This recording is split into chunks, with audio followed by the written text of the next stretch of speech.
Ah,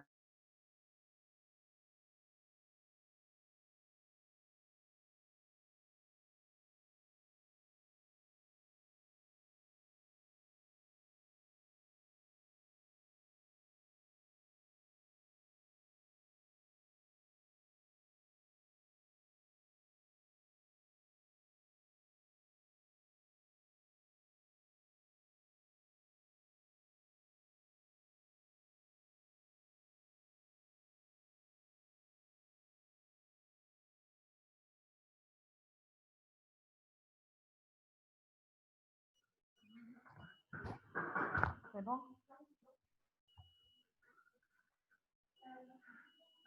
Oui.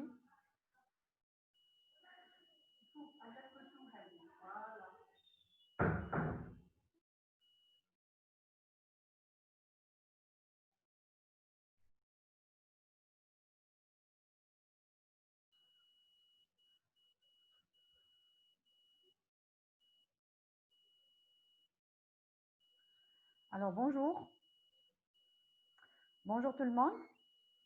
On va faire aujourd'hui un cours de la première année, médecine dentaire, qui est la bioénergétique. Bon, je dois admettre vos camarades. Voilà. Voilà.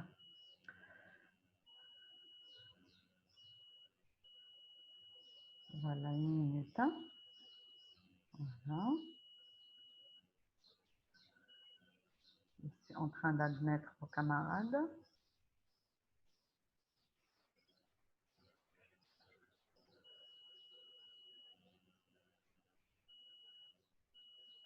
Alors, la bioénergétique, c'est quoi?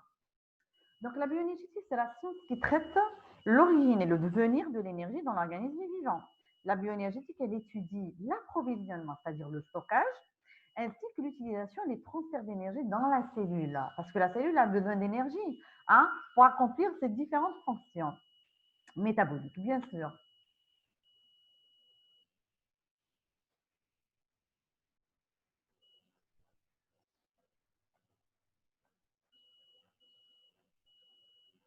Alors,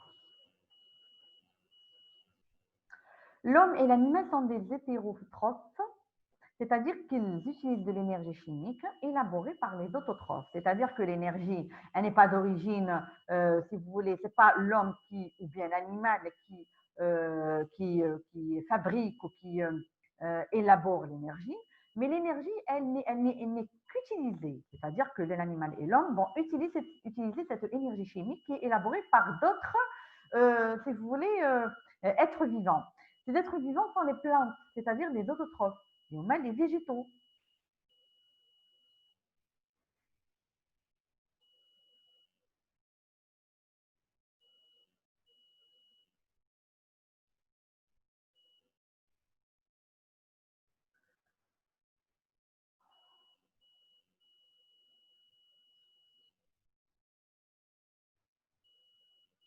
Voilà. L'énergie, l'origine de l'énergie, elle est solaire. Donc l'énergie est de la lumière du soleil. Elle maintient la vie sur Terre, c'est-à-dire que l'origine de l'énergie, en fin de compte, c'est l'énergie solaire. Bien sûr, l'énergie solaire, elle va être transformée par les autotrophes, bien sûr par ce qu'on appelle la photosynthèse en énergie. Au départ, elle est lumineuse, puis elle se transforme en énergie chimique stockée. Elle va être emmagasinée dans la molécule végétale, qui bien sûr, la molécule végétale, qui va être, bien sûr, elle va se servir de nourriture, bien sûr, pour les hétérotrophes, comme l'animal et l'homme, par voie aérobie ou bien anaérobie. C'est-à-dire, aérobie, elle va être utilisée en présence d'oxygène ou en absence d'oxygène, bien sûr, pour se transformer en énergie, bien sûr, soit thermique ou mécanique, c'est-à-dire elle va se transformer en énergie utilisable par l'être vivant ou bien par l'organisme.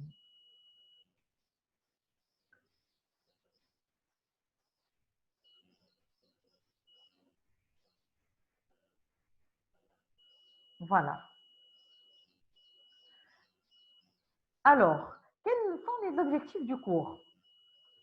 Le premier objectif, c'est connaître déjà et évaluer le métabolisme de base, évaluer l'apport énergique journalier et définir la ration alimentaire.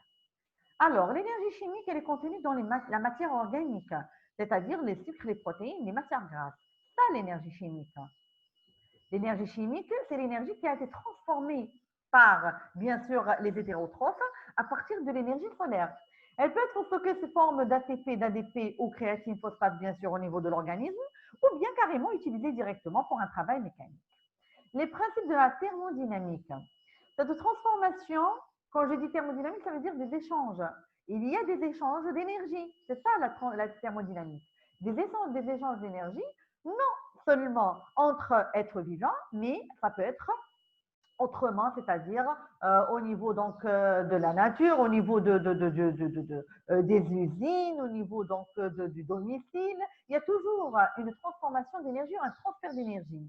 Au niveau, par exemple, de l'organisme, l'énergie, elle peut être transformée, l'énergie chimique qui est à l'intérieur de l'organisme, elle se transforme en travail mécanique, par exemple, une énergie mécanique, une énergie thermique.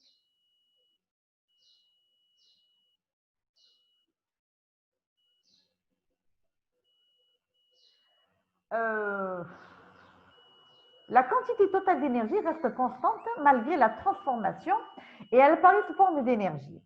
C'est-à-dire là, lorsqu'il y a une transformation d'énergie, il ne va pas y avoir une dissipation d'énergie, il n'y a jamais une perte d'énergie. C'est-à-dire que la transformation, elle se fait uniquement pour que l'énergie soit correctement utilisée. Je donne des exemples sur quelques natures d'énergie, comme l'énergie thermique, par exemple. Thermique, ça veut dire chaleur. Et l'énergie mécanique, bien sûr, l'énergie mécanique, c'est l'énergie qui fait bouger, Donc, c'est l'énergie, si vous voulez, mécanique. L'énergie électrique, comme par exemple l'énergie qu'on utilise à domicile pour faire fonctionner certains instruments, par exemple électriques. Et c'est, en général, quand je dis énergie, c'est bouger. Donc, il y a des trucs qui bougent. Électrique, par exemple, c'est un mouvement d'électrons, par exemple. Chimique, c'est l'énergie emmagasinée entre les liaisons moléculaires. Osmotique, par exemple, qui est générée par les mouvements d'eau. Lumineuse, bien sûr, c'est le meilleur exemple, c'est l'énergie solaire. Voilà. Je donne encore des exemples. Là, c'est au niveau de l'organisme. Là, c'est ailleurs. Par exemple, là, il y a une batterie de charge, une batterie qui fournit de l'énergie, si vous voulez, électrique, qui passe par un moteur qui joue le rôle de transformateur d'énergie et qui va transformer cette énergie électrique en énergie mécanique. Voilà, une énergie mécanique qui fait bouger, bien sûr, pour faire soulever un poids, par exemple. Là, c'est au niveau de l'organisme. Au niveau de l'organisme,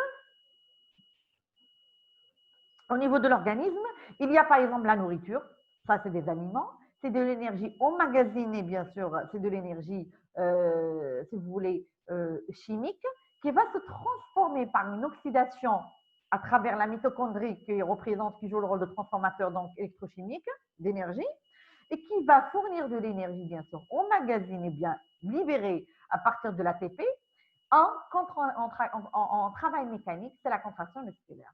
C'est une énergie mécanique. Voilà. Alors,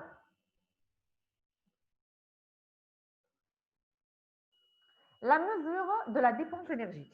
On va mesurer la dépense énergétique. Comment la mesurer? Donc, quand je dis mesure de la dépense énergétique, c'est-à-dire là, l'être vivant, il a besoin d'énergie. Hein? Il a besoin d'énergie.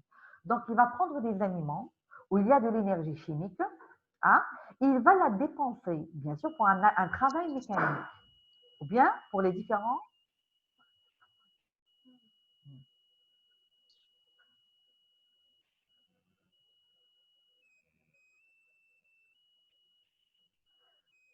Pour mesurer la dépense énergétique, il faut d'abord connaître qu'il y a une unité de mesure.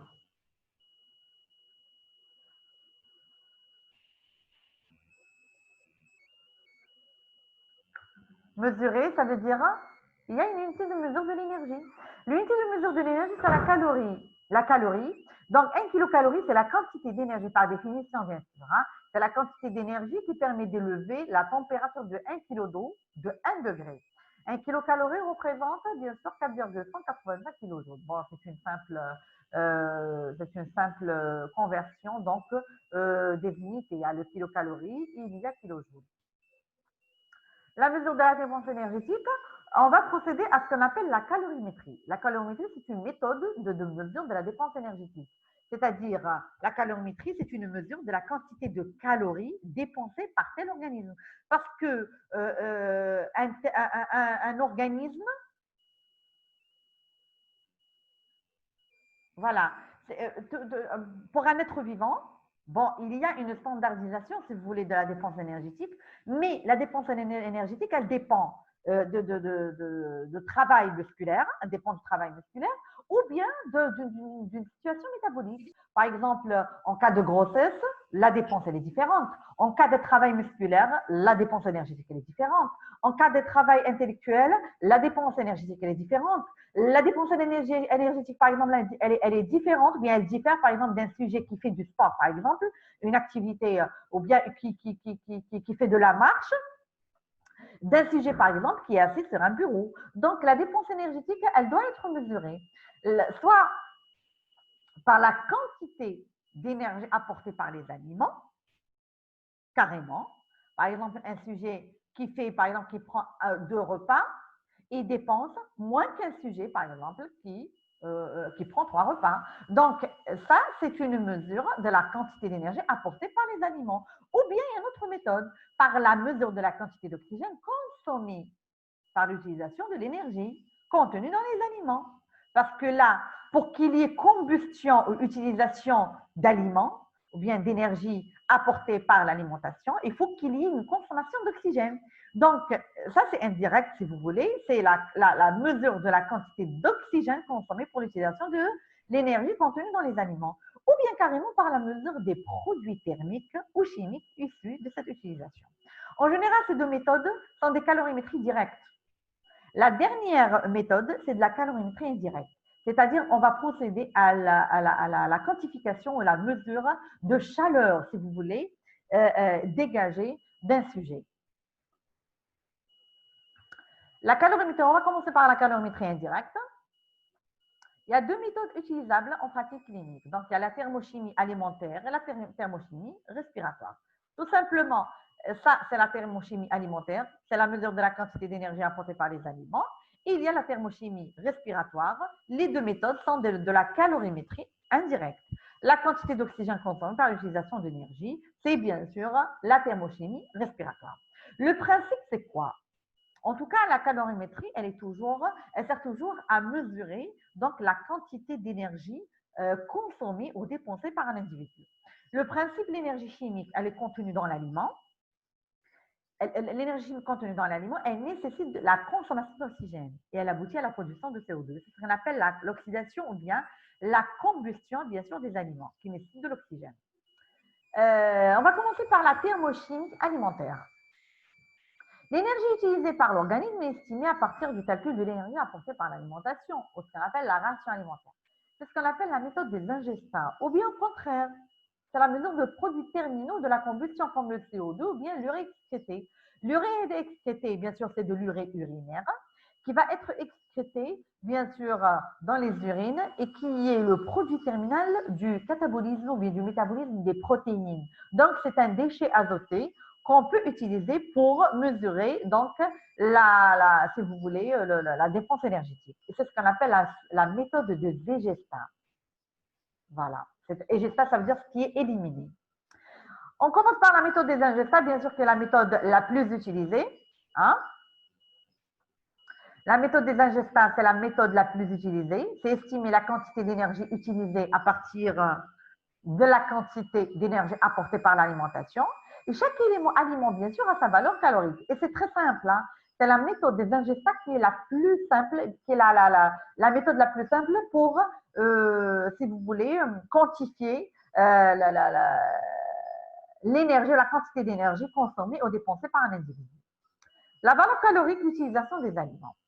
La valeur calorique, bien sûr, il y a la valeur calorique théorique, il y a la valeur calorique réelle. La valeur calorique théorique, tout simplement, c'est en faisant la combustion, c'est-à-dire en faisant la combustion des aliments, protéines, les nutriments, protéines, glucides, c'est-à-dire les sucres, ou bien les lipides, le gras, dans une bombe calorimétrique, ce qu'on appelle la bombe calorimétrique de Berthelot.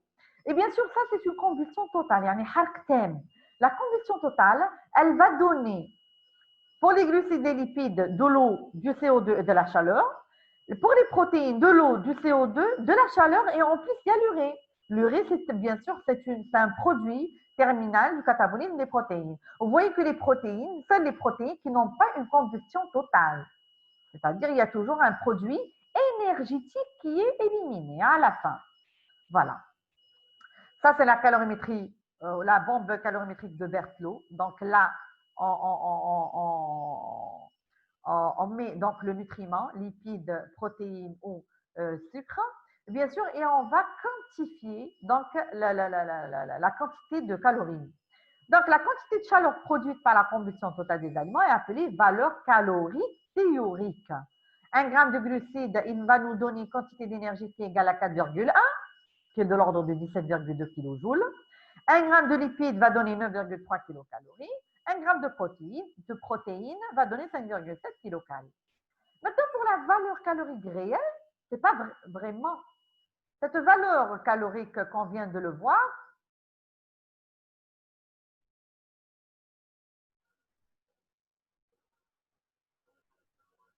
Donc, la valeur théorique qu'on vient de la voir, ce n'est pas vraiment la valeur calorique réelle au niveau de l'organisme, c'est-à-dire in vivo. Parce que tout simplement, la matière organique, elle n'est pas complètement utilisée par le tube digestif. C'est-à-dire qu'il y a un coefficient d'utilisation digestive.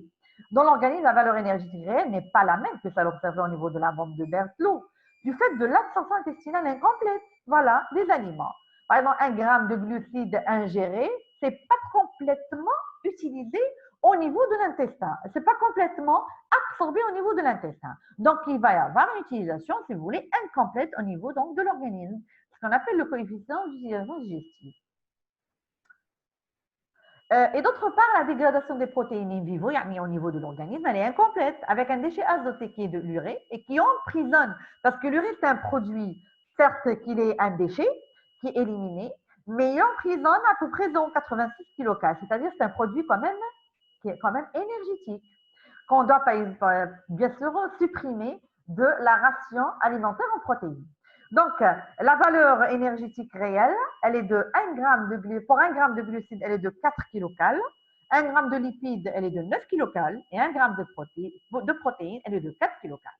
Bien sûr, ça, c'est la valeur réelle énergétique calorique pour, bien sûr, les différents nutriments.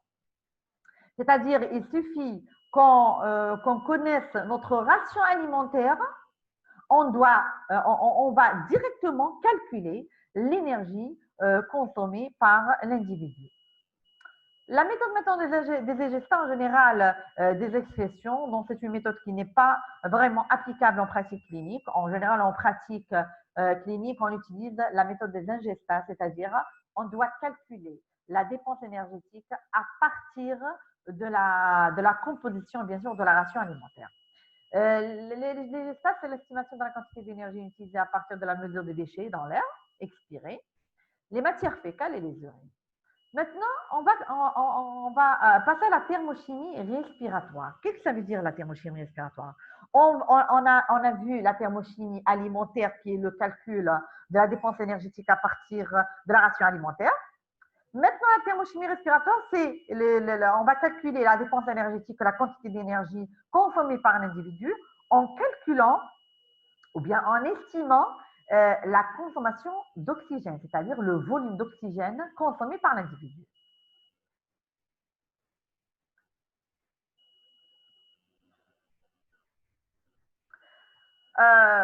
Pour cela, il faut bien sûr définir l'équivalent respiratoire précis de l'oxygène. C'est quoi l'équivalent respiratoire précis de l'oxygène?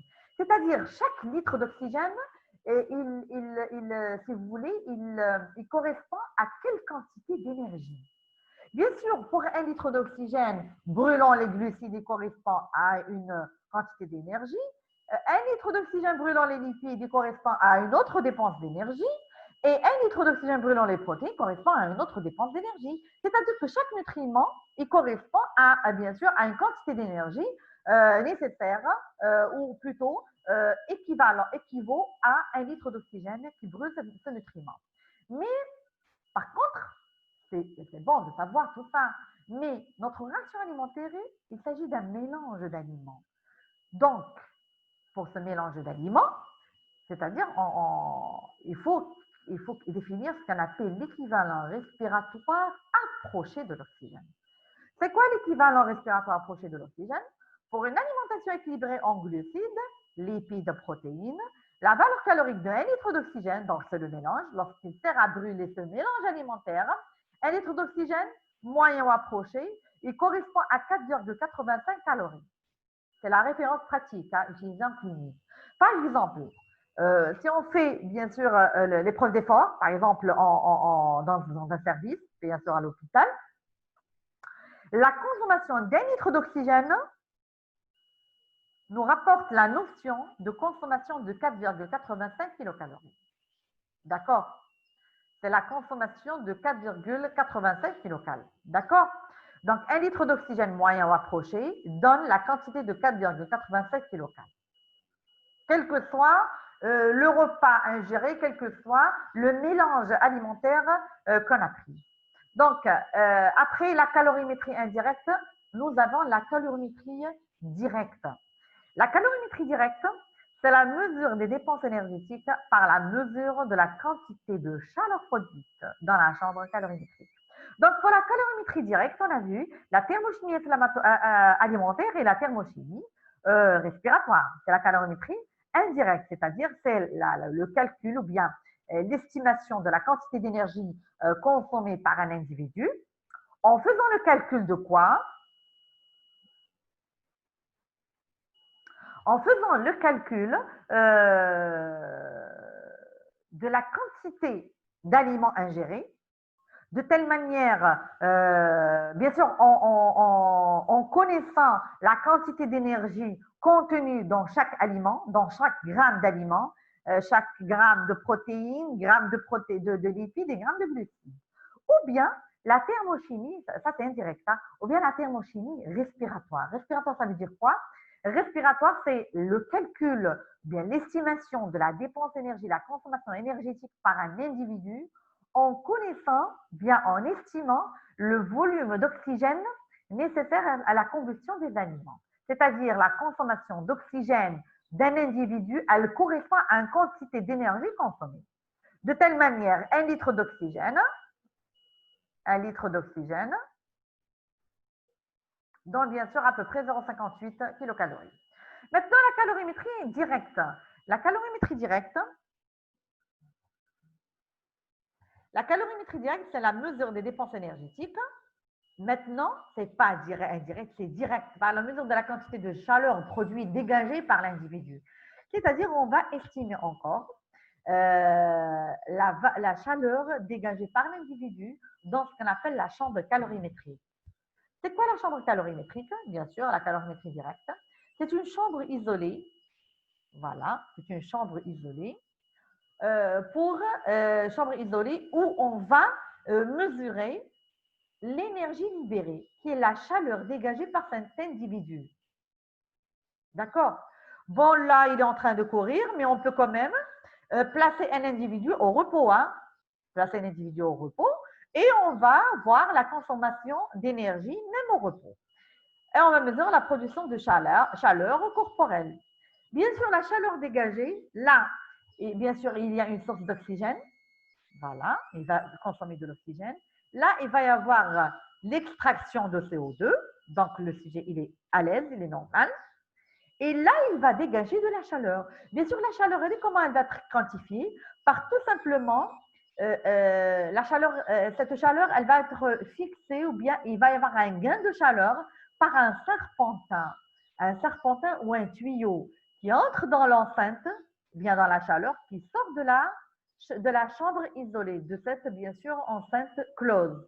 Et ce gain de chaleur, il va y avoir une température d'entrée T1, une température de sortie T2. La différence entre les deux températures va être la quantité de chaleur, bien sûr, gagnée à partir, bien sûr, de cet individu. Et c'est cette quantité de chaleur qui va être, bien sûr, l'énergie libérée par le sujet. Alors, un circuit d'air de refroidissement circule dans le tuyau à ailette pour accroître la surface. Bien sûr, le sujet va évacuer la chaleur dégagée par le sujet. Bon, il va y avoir une T2, ça veut dire une température de sortie qui est supérieure à la température d'entrée.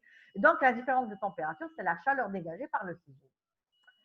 À température constante, le circuit d'eau évacue exactement la chaleur dépensée par le sujet et déposée sur le tuyau. C'est la chaleur, ce qu'on appelle la chaleur sensible. La chaleur sensible, c'est le volume, c'est T2 moins T1. D'accord? Maintenant, la vapeur d'eau exhalée, donc il va y avoir au niveau de la chambre une extraction, donc un dégagement de chaleur, qui est la chaleur sensible. Et il va y avoir une vapeur d'eau qui va être éliminée, éliminée par le sujet. Donc, la vapeur d'eau aussi, elle contient de la chaleur. Elle contient de la chaleur, c'est ce qu'on appelle la chaleur latente. De telle manière que 1 millilitre de vapeur d'eau correspond à 0,58 kcal. Donc, la chaleur latente, elle correspond au volume d'eau, donc exhalé par le sujet, fois 0,58. Et ça donne, bien sûr, la somme, elle va donner donc la quantité de chaleur, bien la quantité d'énergie, bien sûr, éliminée par le sujet. Donc, la chaleur globale, c'est quoi? C'est la somme des chaleurs sensibles et latentes. La chaleur sensible, c'est la chaleur qui est éliminée, dégagée par le sujet et qui est gagnée par le tuyau ou bien par le serpentin. Donc, T2 moins T1. Et la chaleur latente, bien sûr, c'est la chaleur qui est contenue dans la vapeur d'eau exhalée par le sujet. Pour la dépense énergétique totale, il faut tenir compte de la forme d'énergie dissipée sous forme mécanique. Bien sûr, Ali, bien sûr, si on va calculer. Donc, il faut tenir compte que la dépense énergétique, ce n'est pas uniquement la chaleur. Il faut tenir compte, il faut savoir que la chaleur, elle ne représente que 20% de la dépense énergétique. C'est-à-dire que 80%, c'est un rendement musculaire. Attention, et ça, c'est de l'énergie.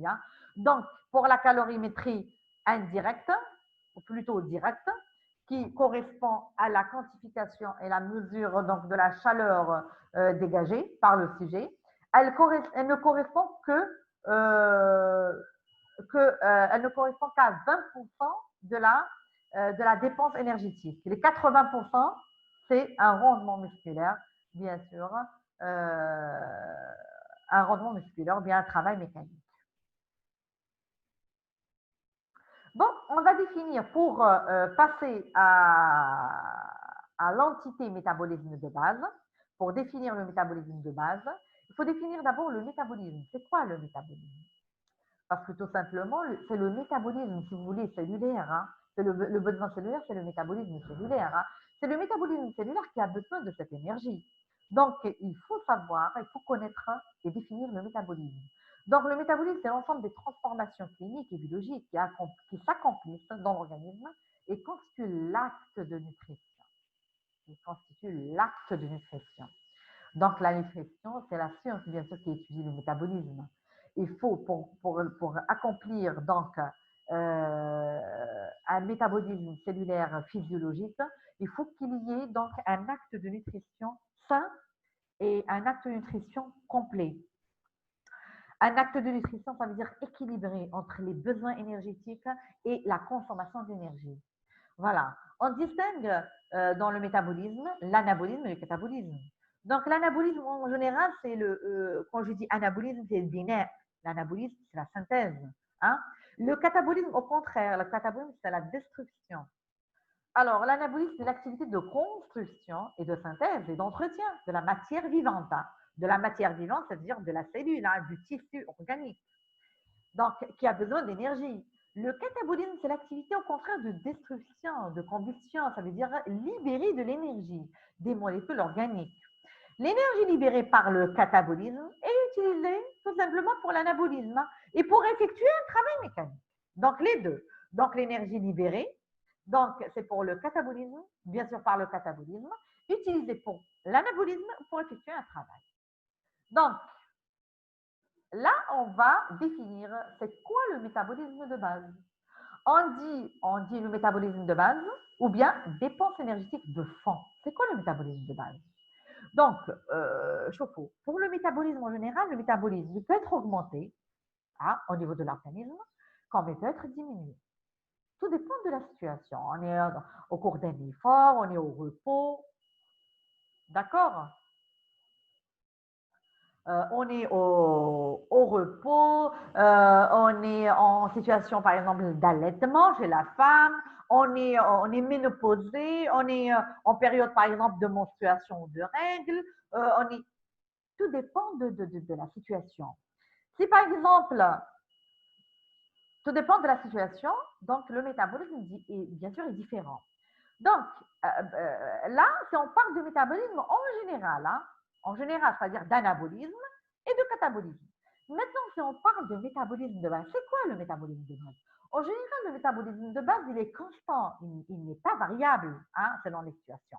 Donc, le métabolisme de base, ou la dépense énergétique de fond, correspond à la quantité d'énergie utilisée chez un sujet à jeun, éveillé au repos, placé en neutralité thermique. Il est légèrement dévêtu. C'est ça le métabolisme de base, ou comment, si vous voulez, calculer le métabolisme de base. La dépense énergétique de fond résulte de quoi? Quand je dis métabolisme de base, c'est en dehors de toute agression biologique ou bien agression physique. C'est-à-dire, c'est le métabolisme via la dépense énergétique de fond qui résulte uniquement des activités irréductibles de la vie, c'est-à-dire le cœur, le poumon, le tonus musculaire, bien sûr, de posture pour se maintenir assis, les sécrétions et l'activité cellulaire. Ça, c'est l'énergie nécessaire uniquement pour ça. C'est en dehors de toute activité, en dehors de tout effort, en dehors si vous voulez, un sujet à jeun, ça veut dire en dehors de toute digestion, et placé en neutralité thermique, en dehors de toute agression extérieure, c'est-à-dire en dehors du froid, en dehors du chaud, en dehors de toute régulation thermique. Ça, c'est le métabolisme de base. Donc, on va exclure la lutte contre le chaud et le froid, les activités non immédiatement indispensables à la vie.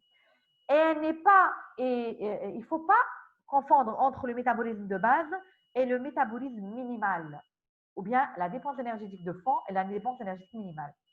Parce qu'au cours du sommeil, tout simplement, la dépense, elle diminue. Elle peut diminuer, elle peut devenir inférieure au métabolisme de base. Les conditions basales de mesure, donc, du métabolisme de base. Donc, il faut que le sujet soit à jeun, neutralité thermique, repos et détente musculaire, allongé depuis plus, bien sûr, au moins 30 minutes. Le métabolisme de base, il a rapporté à la surface toujours corporelle. Le métabolisme de base d'un sujet de 20 ans, par exemple, donnons un exemple, standard, sexe masculin, il correspond à 40 kilocalories. C'est-à-dire que ce sujet de 20 ans de sexe masculin, il a besoin de 40 kilocalories par mètre carré, bien sûr, de surface corporelle. D'accord? Et par heure. Les facteurs de variation du métabolisme de base. Déjà, le premier facteur de variation entre la femme et l'homme, parce que le sexe, bien sûr, le métabolisme de base, l'homme, il a besoin plus d'énergie que la femme. Déjà, en métabolisme de base, dans les conditions basales, en dehors de tout effort. Tout simplement, c'est en rapport avec, bien sûr, la masse dégraissée, c'est-à-dire la masse musculaire. La masse musculaire de l'homme, elle nécessite plus d'énergie que la femme. L'âge, bien sûr, le métabolisme de base, il augmente jusqu'à 1 an. Puis il diminue progressivement. Certains états physiologiques où il y a une variation du métabolisme de base. Par exemple, le métabolisme de base, la dépense énergétique de base augmente au moment de la puberté, la grossesse, l'allaitement. Diminue au moment de la ménopause. Les habitudes climatiques, par exemple, le métabolisme de base augmente dans les pays froids parce qu'il y a la lutte contre le froid qui nécessite plus d'énergie. Certains états pathologiques comme, par exemple, l'hyperthyroïdie et la fièvre. Le métabolisme de base, il augmente en cas d'hyperthyroïdie, il augmente au cours de la fièvre. Alors, pour le premier cours qui est bioénergétique, c'est terminé. Et on va passer au deuxième cours qui est la ration alimentaire. Donc, dans quelques instants, on va commencer la ration alimentaire.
Non.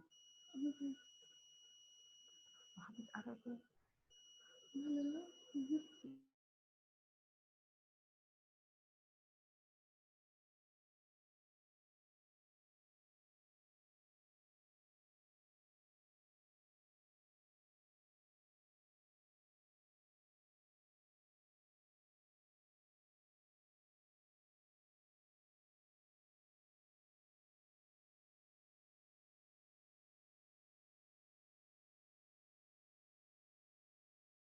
D'accord. C'est bon? Alors, si vous avez des questions concernant la première conférence concernant la bioénergétique, vous les reposez, s'il vous plaît, au cours de la deuxième conférence. C'est bon? C'est bon. À tout de suite. C'est bon? C'est bon.